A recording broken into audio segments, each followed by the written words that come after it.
The receipt was still warm from the dryer when I found it, folded into a small damp square in the pocket of Laura's gray coat, and for a moment I just stood there in the laundry room holding it, not reading it, just feeling the strange, specific weight of paper that isn't supposed to exist. My name is Charles. I'm 44 years old, and for 18 years I've gotten up at 5 in the morning to service commercial HVAC systems across 3 counties, the kind of job where your hands are always a little scraped and your back always aches by Thursday, but it paid for a house in Ashford and braces for 2 kids and, I thought, a life that was solid all the way through. I unfolded the receipt standing right there between the washer and the dryer, and read it twice before it made any sense. A Marriott, 40 minutes from our house, room service for 2, a bottle of wine that cost more than I usually spent on groceries in a week, dated the previous Tuesday, the night Laura told me she was staying late at the office to close out quarterly books. I want to be clear about something before I go any further, because I think it matters to how the rest of this unfolded. I wasn't a man who went looking for trouble. I'd spent 18 years believing that if I worked hard enough, showed up enough, provided enough, the people I loved would simply stay loyal to me, the way loyalty was supposed to work. I never imagined I'd be standing in my own laundry room reading a hotel receipt like it was a foreign language I was slowly translating. I folded it back exactly the way I'd found it and put it back in the coat pocket. I didn't say anything to Laura that night. I sat across from her at dinner while Mason argued with Lily about whose turn it was to load the dishwasher, and I watched my wife of 18 years pass the green beans and ask Mason about his history test, and I thought, this is either the most ordinary dinner of my life, or it's the last ordinary one I'll ever have. Laura had been different for a while before that receipt. I want to say that honestly, because I'd noticed things and done what I think a lot of people do, which is build a version of normal spacious enough to hold whatever you don't want to look at directly. She'd started working later. She'd stopped reaching for my hand in the car, a small habit she'd had since we were dating, gone so gradually I couldn't have told you the exact week it disappeared. She wore a new perfume, something sharper and more expensive than what she used to buy, and when I'd mentioned it once, complimenting it even, she'd said only, just wanted a change, in a voice that closed the subject before I could open it further. I told myself it was normal marriage erosion. 18 years in, 2 teenagers, a mortgage, the particular exhaustion of 2 working parents who saw each other mostly in passing, I told myself all couples go through stretches like that, and the ones who last are the ones who don't panic over a dry spell. I believed that. I think some part of me needed to believe it, because the alternative meant admitting that something I'd built my whole identity around, being the steady one, the provider, the man whose family could count on him, might not be enough to keep the people I loved actually with me. Mason and Lily had changed too, in ways I'd noticed and, again, explained away. Mason was 16, deep in that particular teenage fog where every conversation with your father feels like an imposition, so I didn't think much of his distance. But Lily, 14, used to tell me everything, every friend drama, every grade, every small triumph, and over the past several months she'd gone quiet with me in a way that felt different from normal teenage withdrawal.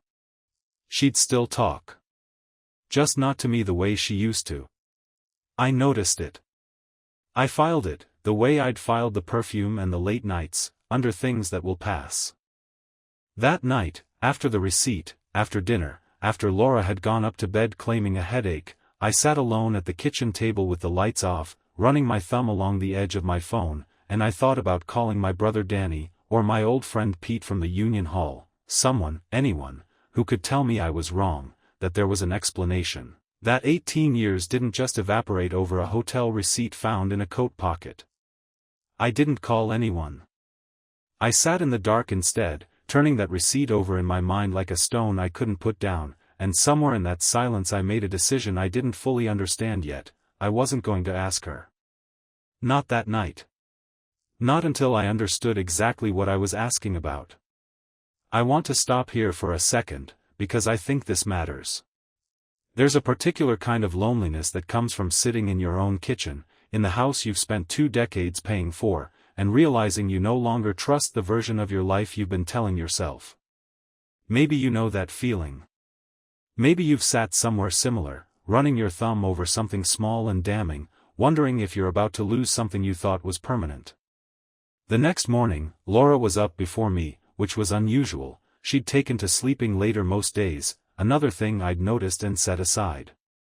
She was at the kitchen counter, phone in hand, and when I came downstairs she actually startled, at the sound of my footsteps, sliding the phone face down before I'd even fully entered the room.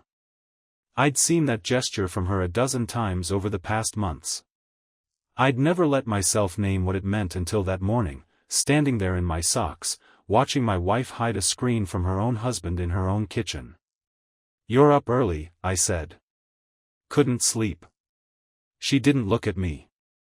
"Big client meeting today. Trying to get ahead of some numbers."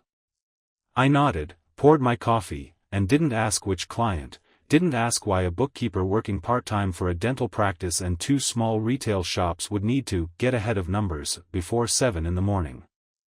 I'd stopped asking questions I wasn't ready to hear the answers to.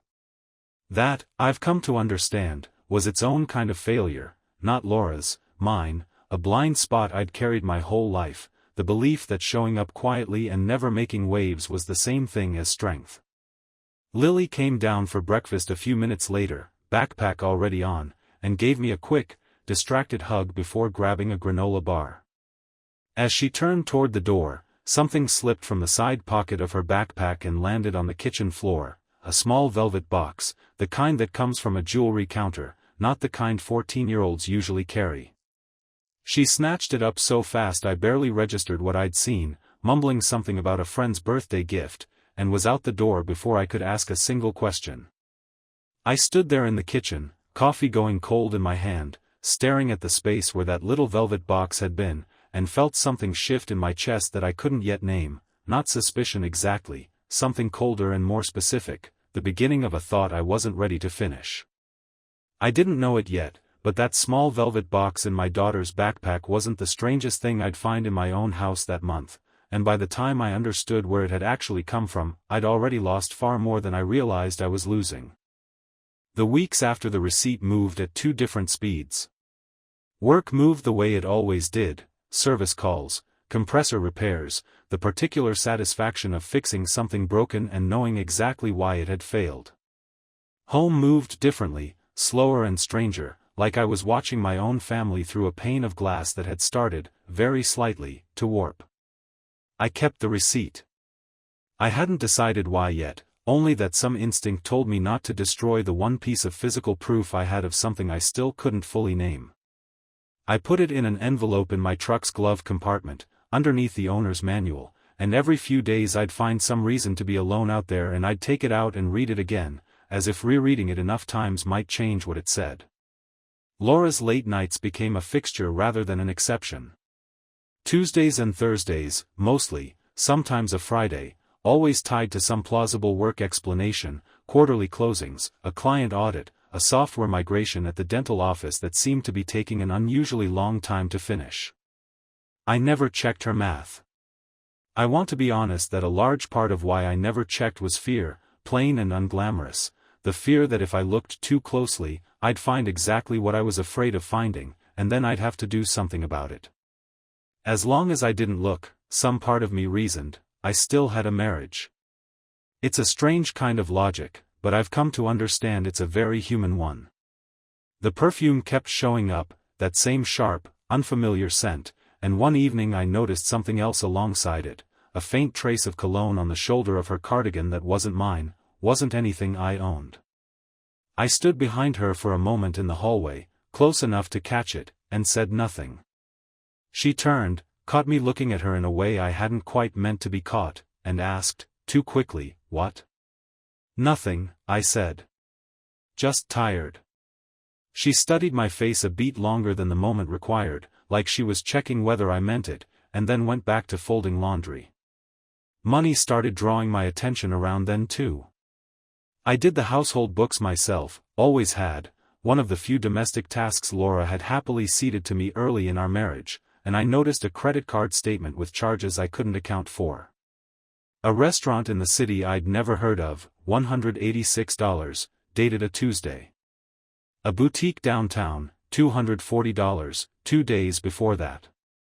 When I asked Laura about the restaurant, mentioning it casually over dinner, she said it was a work lunch with a client, expensed later, nothing to worry about. The number didn't quite match what a lunch should cost, and something about her explanation arrived a half-second too fast, like she'd rehearsed the line before I'd even finished the question. I didn't think about it again until 3 days later, when I found a second charge from the same restaurant. Same amount, almost to the dollar. 2 work lunches, at the same place, 10 days apart, both suspiciously close to twice what a lunch alone should run. Mason's distance deepened too, though in a different register than Lily's. He'd started coming home later from practice, he wasn't even on a team that season, something I only realized when I mentioned to him, in passing, that I hadn't seen him at any games, and he'd stopped meeting my eyes at dinner in a way that felt less like teenage moodiness and more like something closer to guilt.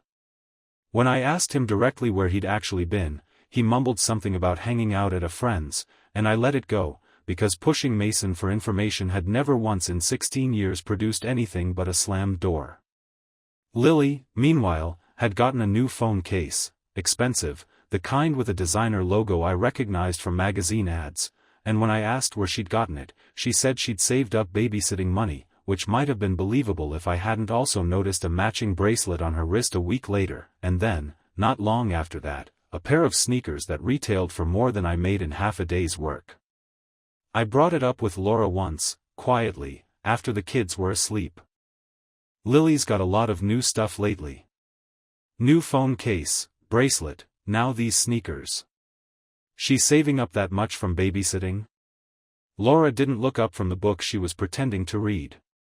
Kids trade stuff with friends. You know how they are. It wasn't an answer, not really, but it had the shape of one, and I let it close the conversation the way I'd let so many things close conversations over the past 2 months. There's a particular kind of quiet that settles into a house once everyone in it is keeping something back. Maybe you've lived in a house like that, where the television's on, and dinner gets made, and homework gets checked, and underneath all of it there's a current running that nobody's naming out loud. I felt that current every single day by then, and I still hadn't said a word to anyone about it. I finally told my brother Danny on a Saturday, working on his truck in his driveway, the kind of setting where men in my family have always found it easier to say hard things, hands busy, eyes on the engine instead of each other. I told him about the receipt, the perfume, the credit card charges, Lily's new things I couldn't account for. Danny straightened up from under the hood, wiped his hands on a rag, and looked at me for a long moment. You think she's cheating on you? I don't know what I think. Charles. Come on. I don't have proof of anything. I have a receipt from a hotel I can't even ask her about without admitting I went through her coat. So don't ask her about the receipt. Ask her about her Tuesdays. I didn't, not that week. I told myself I needed more before I said anything, that confronting Laura with suspicion instead of certainty would just hand her room to spin a story, the same way she'd spun the restaurant charge and Lily's sneakers into nothing. But underneath that reasoning, if I'm honest, was something simpler and less strategic. I was afraid. Afraid of what asking would set in motion. Afraid that once I said the words out loud, I wouldn't be able to unsay them, and whatever came next would come whether I was ready for it or not. The following Tuesday, Laura left for what she said was another late closing session, dressed a little more carefully than an office night usually called for, that sharp perfume trailing behind her out the door. I sat in the living room with the television on and not really watching it, and around 8:30 I heard Lily on the phone in her room, voice pitched low, and caught just enough through the thin wall between our rooms to make out a name I didn't recognize.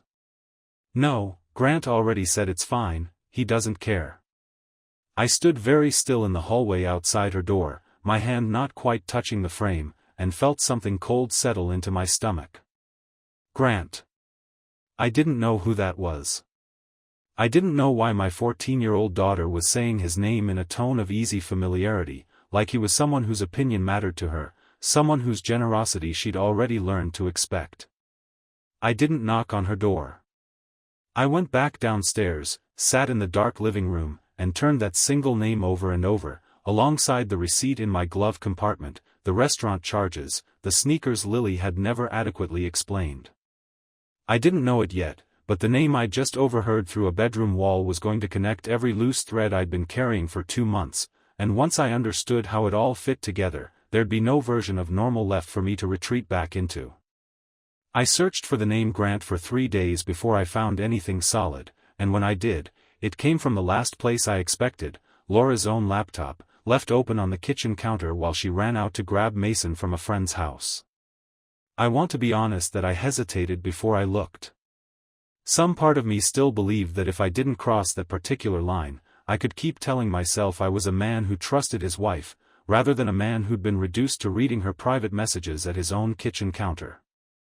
But the name Grant had been sitting in my chest for 3 days like a stone, and when I saw her email open, unattended, I stopped being a man who trusted his wife and became, instead, a man who needed to know. It wasn't hard to find. An email thread, dozens of messages deep, between Laura and someone named Grant Whitaker, a name I recognized after a quick search as an insurance executive with an office downtown, a man whose LinkedIn photo showed someone comfortable and well-dressed in a way that made my chest tighten with something I couldn't immediately name. The messages weren't explicit, not in the way I might have braced myself for, but they didn't need to be. Can't stop thinking about Tuesday. You deserve someone who actually sees you. Tell the kids I said hi, Lily loved the bracelet. I sat down hard on one of our kitchen chairs and read that last line 3 times. Tell the kids I said hi. Not a stranger, then. Not a secret confined to Laura alone. A man who knew my children's names, who bought my daughter jewelry, who apparently existed somewhere inside the daily texture of my family's life while I'd been out servicing rooftop compressors, coming home tired, trusting that the house I was paying for was still the house I thought it was. I closed the laptop exactly the way I'd found it and went to stand at the window, watching the driveway, waiting for headlights, my hands not quite steady. Something tightened in my chest in that moment that I still can't fully describe, not the sharp shock I might have expected, but something slower and heavier, like a floor giving way one board at a time instead of all at once. When Laura came home with Mason, I said nothing. I made dinner. I asked about Mason's day. I sat across from my family at our kitchen table, the same table where I'd read that receipt in the dark weeks earlier, and I understood, with a clarity that felt almost physical, that I was now the only person in that room who knew what I knew, and that knowing it changed everything about how I was going to move through the rest of this. I didn't tell Laura that night, or the next, or the one after that. I want to explain why, because I think it's the choice in this whole story people are most likely to question. I could have confronted her the moment I read that email thread, thrown it in her face, demanded an explanation, let the whole thing detonate right there in the kitchen. Some part of me wanted exactly that. But a colder, steadier part of me, the part that had spent 18 years fixing systems by understanding exactly how they failed before touching a single wire, wanted to know the whole shape of it first. Who Grant was. How long it had been going on. How deep my children were actually involved, and whether Lily's bracelet was an isolated gift or one thread in something larger. So I started watching. Quietly. The way you trace a gas leak instead of just opening every valve in the house. I followed Laura on a Tuesday, 2 weeks after the email, telling Mason I had a late service call and wouldn't be home for dinner, the first real lie I'd told my own family in this whole ordeal, and it sat strangely in my mouth, considering everything I'd been lied to about in return. I parked half a block from a neighborhood I didn't recognize, upscale, the kind of street with landscaped lawns and 2-car garages, and watched Laura's car pull into the driveway of a large brick colonial. She didn't ring the bell. She used a key. That detail undid something in me more than the email thread had. Anyone can have an affair born of a weak moment, a hotel room, a mistake made once and regretted. A key is not a mistake. A key is infrastructure. A key means you've been given a place in someone's life formal enough to warrant it. I want to stop here for a second. If you've ever sat alone in a car outside a house that isn't yours, watching someone you built a life with walk into it like she belonged there, you already know that there's no name for that particular kind of stillness. It isn't grief yet. It isn't even fully anger. It's just a terrible, total quiet, the sound of every assumption you'd been standing on giving way at once. I drove home that night and sat in my truck in our own driveway for a long time before going inside, running my hand along the glove compartment where the hotel receipt still sat in its envelope, and I understood I had enough now, not everything, but enough, to start building something more than suspicion. Enough to make it undeniable, when the time came, that there'd be no room left for her to talk her way around it. She told me, much later, what those weeks had actually looked like from her side of things. I knew I should stop. I told myself that almost every single week, especially after I got home and saw you at the stove making dinner, trying so hard, always trying so hard, and I'd feel this sick twist in my stomach and think, tonight, I'll end it tonight. And then Grant would text something small, just checking in, hope your day's okay, and it would undo all of that in about 10 seconds, because nobody had checked on how my day actually was in longer than I wanted to admit. I told the kids not to make a big deal about the gifts, just say thank you and don't mention where they came from, and I hated myself every time I said it, because I was teaching them to keep secrets from their own father, and some nights I'd lie awake thinking, this is going to cost me everything, and I still couldn't make myself stop. That's what she told me, long after the fact. I knew none of it yet, sitting in my driveway that night with a key-shaped hole in my understanding of my marriage. The following week, I found the second piece I needed almost by accident. Lily left her phone unattended on the kitchen counter while she showered, and it lit up with a text I wasn't looking for but couldn't unsee. Grant says he can get us tickets to the game this weekend, tell your dad you're staying at Emma's. My own daughter. Being coached, gently and casually, on how to lie to me, by a man I'd never met. I stood there holding that phone a moment longer than I should have, feeling something in me go quiet and cold in a new way, not just betrayed by my wife now, but by the shape of a household that had apparently been rearranging itself around a stranger for months, with my own children as willing, unknowing participants in keeping it hidden from me. I didn't know it yet, but that text about a weekend game was going to lead me somewhere I hadn't braced myself for at all, a conversation with my own son that would tell me exactly how long this had really been going on, and just how much of it he'd chosen to accept.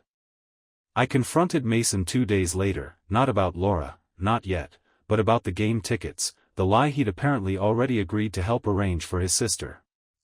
I caught him alone in the garage, working on his bike, and I kept my voice level, the way I'd learned to keep it level with difficult clients when a job had gone wrong and someone needed to stay calm enough to fix it. Who's Grant? Mason's hands went still on the bike chain. He didn't look up right away, and that pause told me almost as much as anything he said after it. Some guy Mom knows, he said finally. From work, I think. From work. I let that sit in the air a moment. Does some guy from work usually buy your sister bracelets? Get you 2 tickets to games?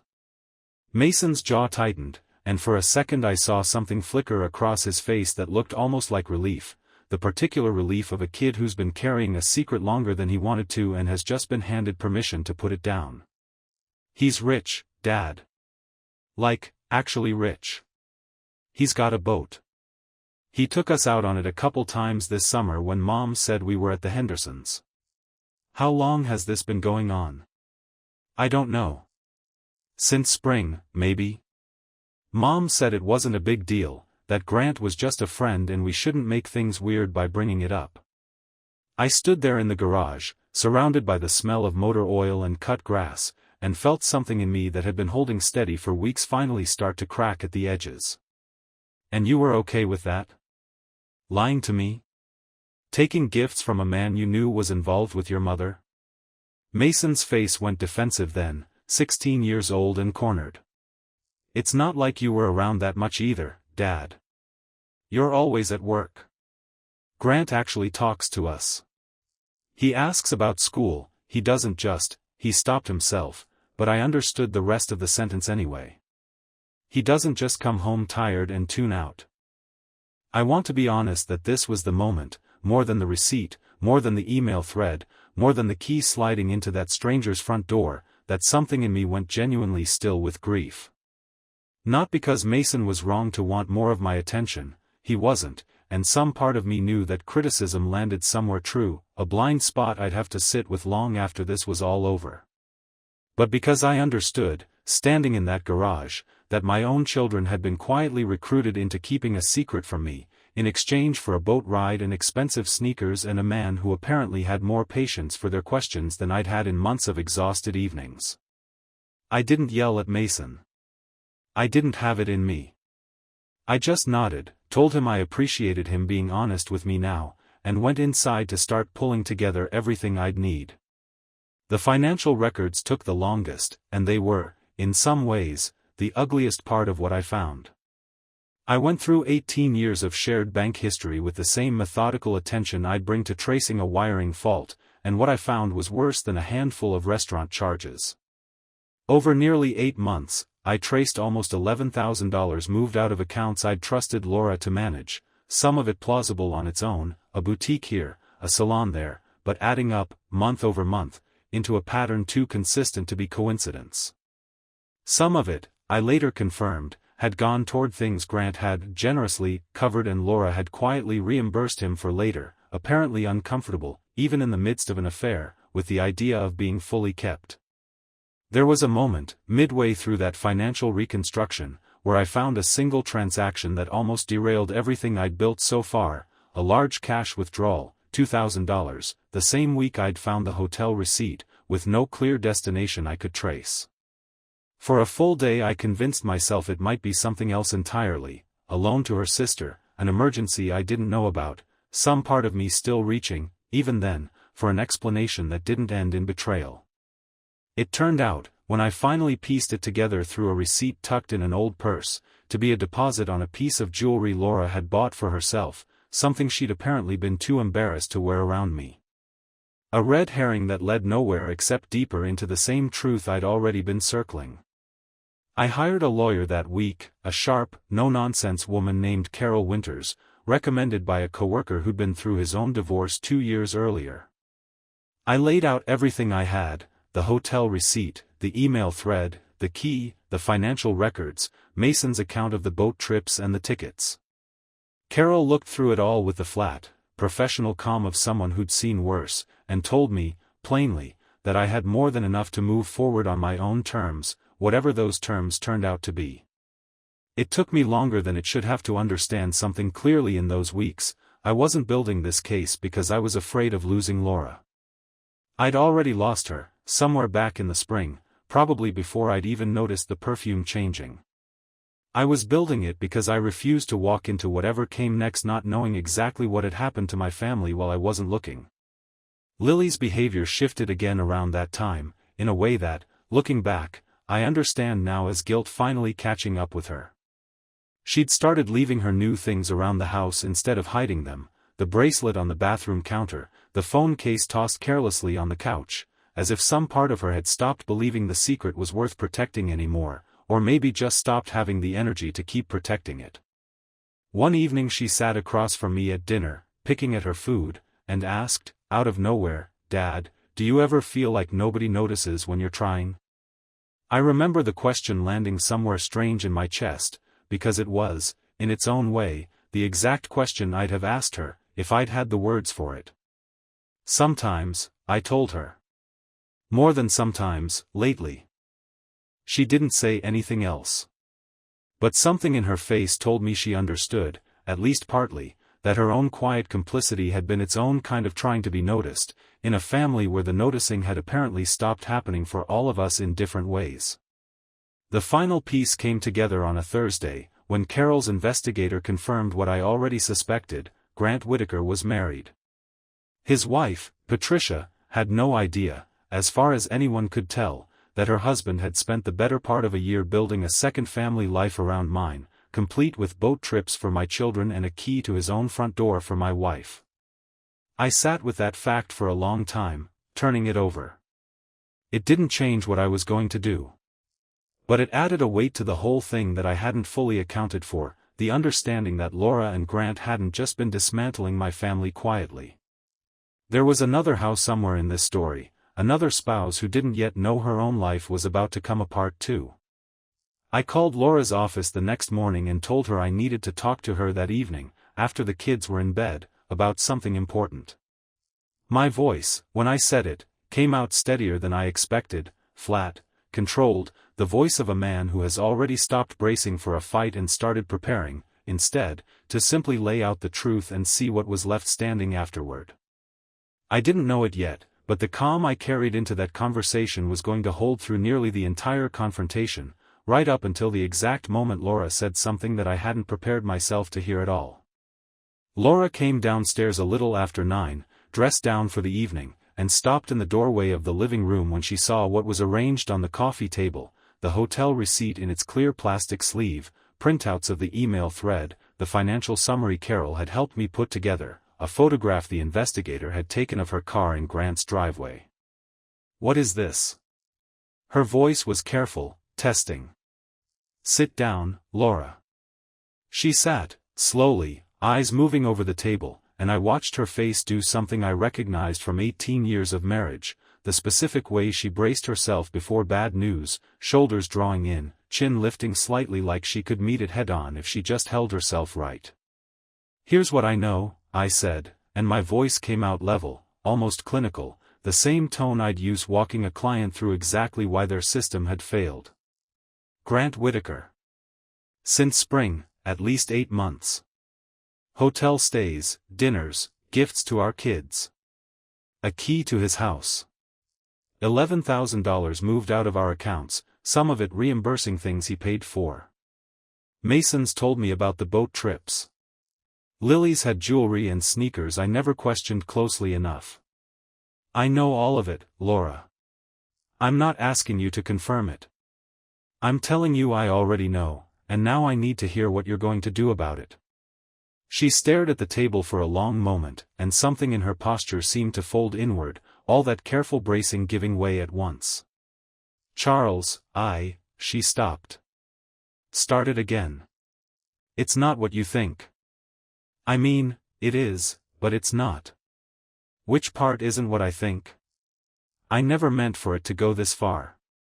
It wasn't supposed to involve the kids like this. I told him not to." "You told him not to what?" "Not to buy our daughter a bracelet? Not to take our son out on his boat while lying to me about where he was?" "Laura, you brought a stranger into the middle of raising our children and you're telling me you didn't mean for it to go this far?" Her composure cracked fully then, and the tears came fast, unguarded. "I know how it looks. I know. I've hated myself every single day for how much I let slide with the kids. I want you to know that at least, that it ate at me constantly." "How long, exactly?" "Don't give me, since spring. I want a date." "March. It started in March." Her voice had gone small. "There was a work conference, and Grant was there representing one of our clients, and we just started talking, and he was so easy to talk to, Charles, and I know that's not an excuse, I know it isn't, but I need you to understand what state I was in by then, because I don't think you ever really saw it." "Then tell me." She looked up at me, surprised, I think, that I wasn't stopping her, that the room had gone quiet enough to actually hold what she needed to say. She took a breath, and what came out of her after that wasn't a negotiation or a denial. It was, finally, the whole thing. "I need you to understand it didn't start as anything I planned. That conference, March, I was sitting alone at the hotel bar because I didn't know anyone else there, and Grant sat down and just talked to me, asked real questions, listened to the answers like they mattered. And I remember thinking, sitting there, when was the last time someone looked at me like that instead of just past me on their way to the next thing? That's not fair to you, I know it's not. You were working yourself to exhaustion for this family and I was sitting in a hotel bar feeling sorry for myself, but that's the truth of where my head was. Nothing happened that first night. I want you to know that, even though I know it barely matters now.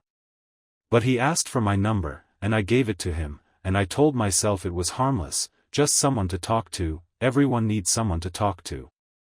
That's the lie I told myself for weeks, that talking wasn't cheating, that texting wasn't cheating, that I could keep drawing that line further and further out and still call myself faithful as long as I hadn't technically crossed it.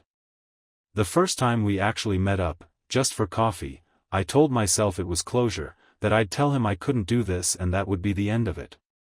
Instead I sat across from him for 2 hours and felt more like myself than I had in years, Charles, and I hated how much that scared me, because it meant something in our marriage had gone quiet that I hadn't let myself admit was quiet. The first hotel, I told myself it was one time. One mistake, and I'd carry the guilt privately and never let it happen again. And then it did happen again. And again. Because every single time I tried to stop, I'd come home and it would just be so quiet here, and I don't mean quiet like peaceful, I mean quiet like invisible, like I could disappear from this house and it would take days for anyone to notice the shape of what was missing. I told myself involving the kids was harmless too, a boat ride, some gifts, what's the harm, kids like nice things. I convinced myself I was protecting you by keeping you out of it, when really I think I just couldn't stand the idea of you finding out, so I built this whole separate life around all of us instead, and made the kids carry a piece of that secret without ever really asking if that was fair to put on them. I still can't look at Lily's face some mornings without feeling sick about that part specifically, what I taught her to accept as normal, what I taught her about what it's okay to hide from her own father. I was terrified of being caught, every single day, checking my phone before you could see it, rehearsing explanations I never had to use because you never asked the right questions. And underneath the fear, honestly, there was something almost worse. I liked who I got to be around him. Not more than I love you. Differently. He made me feel seen in a way I'd stopped believing I was allowed to want anymore, and I let that feeling justify things I have no real justification for. I tried to end it in the fall. I told him it had to stop, that I couldn't keep doing this to you, to the kids, to myself. And I meant it, Charles, I really did. And then 2 weeks would pass and he'd text something small, and it would undo all of that resolve in about 10 seconds, and I'd hate myself and go back anyway. That's the part one don't have a good explanation for. I knew exactly what I was risking, every single time, and some part of me kept choosing it anyway.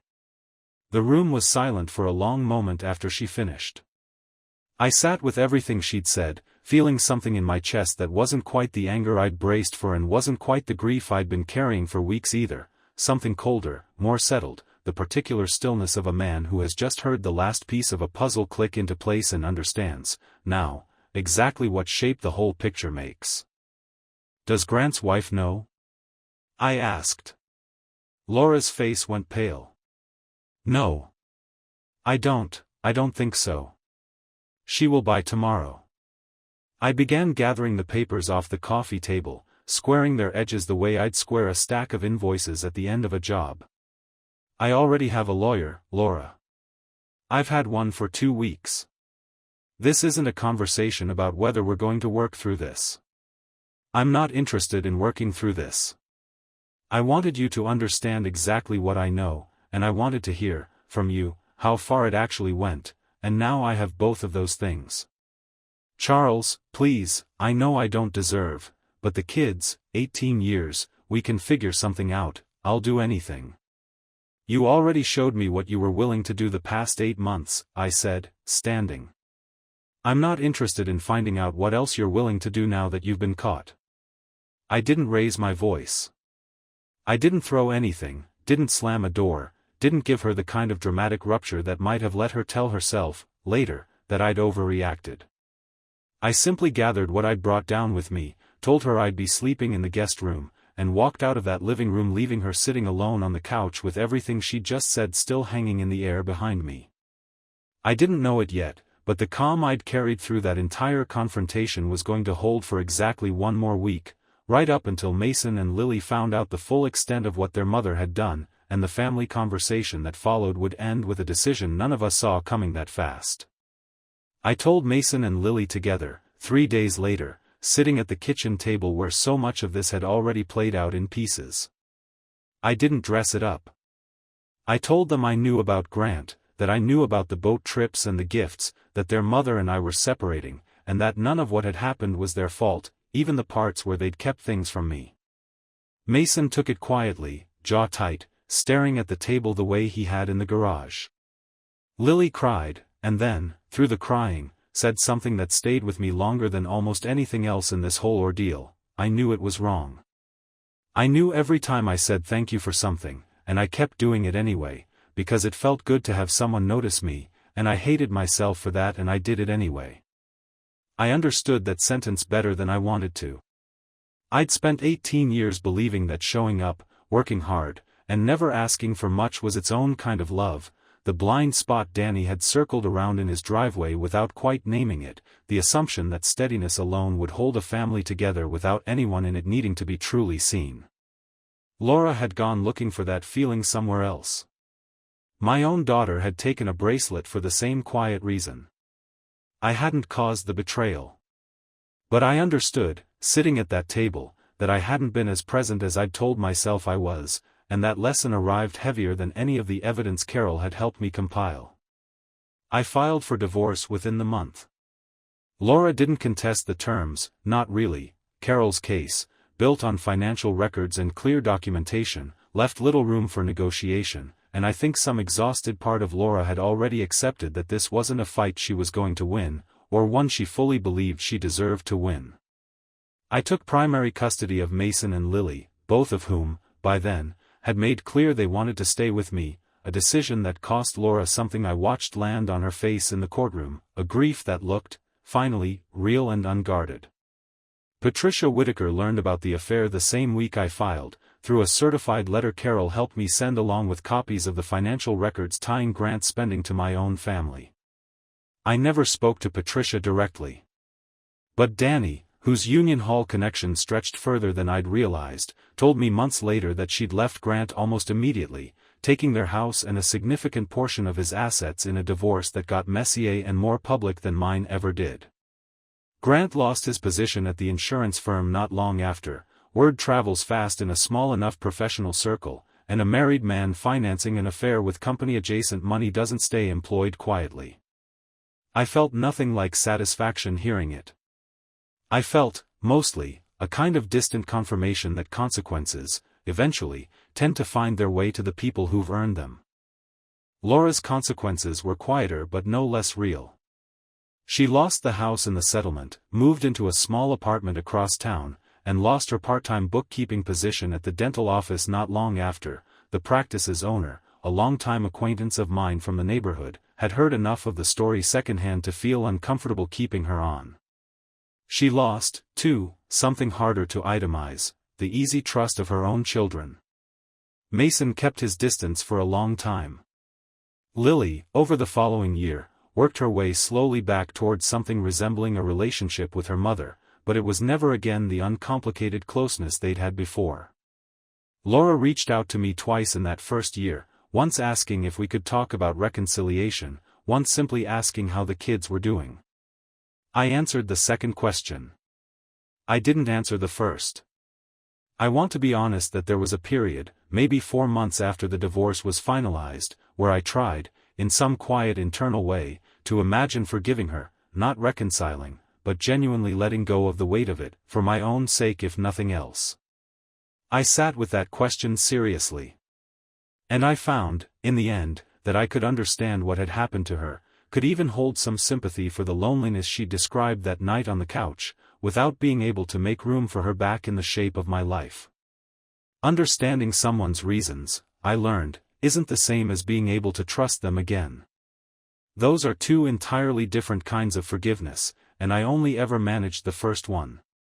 Mason and Lily and I moved into a smaller house on the other side of Ashford that spring, closer to the school, closer to Danny. It was less than what we'd had before, square footage and yard space-wise, and it was, almost immediately, more of a home than the house I'd left had felt like in months. I started asking real questions at dinner and actually waiting for the answers. Lily started telling me things again, slowly, the way trust rebuilds, not all at once, but in small increments, a shared joke here, an actual conversation about a boy she liked there. Mason, quieter by nature, showed his repair differently, helping me fix things around the new place without being asked, the two of us working side by side in a garage again, this time with nothing unspoken hanging between us. I started sleeping through the night again sometime that summer, a small thing I hadn't realized I'd lost until I got it back.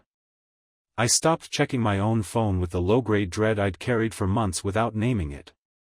The particular tension I'd lived with since that first hotel receipt, the kind I'd stopped noticing because it never fully left, was simply gone one morning, and I remember standing in the new kitchen making coffee and realizing I felt, for the first time in almost a year, entirely like myself again.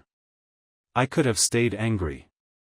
Some days, honestly, I still find traces of it, usually in small unexpected moments, a certain cologne on a stranger passing by, a boat on a lake somewhere. But I chose, deliberately, not to let that anger run the rest of my life, because I understood, watching Laura across that courtroom table, that staying angry would have meant handing her something I wasn't willing to give anymore, more of my attention than she'd already taken.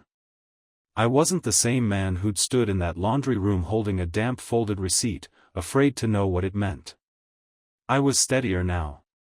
Quieter, in a good way this time. More myself than I think I'd been in years, even before any of this happened, like some part of me had needed permission to stop measuring my worth entirely by how much I could quietly provide without ever asking for anything back. There's a specific kind of peace that comes from rebuilding something smaller and more honest than what came before it. I have that now, most days. Mason's back on a real team this year, and I haven't missed a game.